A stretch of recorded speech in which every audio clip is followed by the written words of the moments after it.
Se détendre à travers des lectures tout en bougeant son corps, c'était bien là le fil rouge de la nuit de la lecture à la bibliothèque de Mackenheim, mercredi 24 janvier.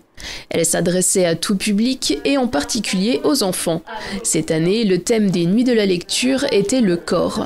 Les nuits de la lecture, c'est une manifestation nationale.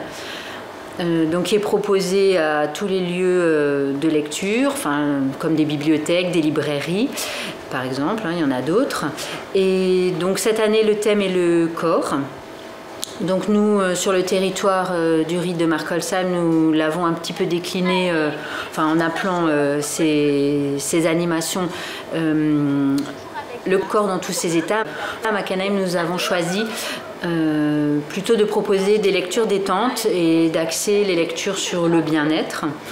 Donc du coup, il y aura des lectures autour de la danse et aussi du yoga. Dans le ride de Markolsheim, les bibliothèques municipales et le réseau des médiathèques ont créé un partenariat pour proposer différentes animations autour du corps.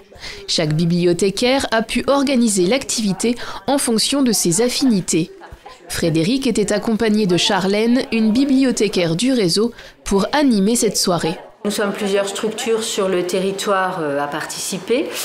Chacun a un petit peu décidé quel allait être son thème. Et donc ici, alors moi je pratique le yoga et du coup je trouvais que ça pouvait être intéressant de faire plutôt quelque chose sur le mouvement déjà, puisque le corps c'est en référence bien sûr aux Jeux Olympiques de cet été.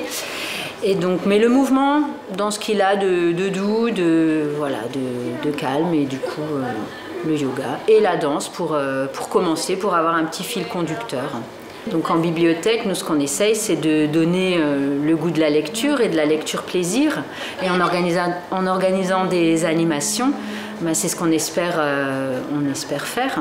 Les bibliothèques et médiathèques du ride de Markolsheim organisent un concours sur le thème « Le corps dans tous ses états ».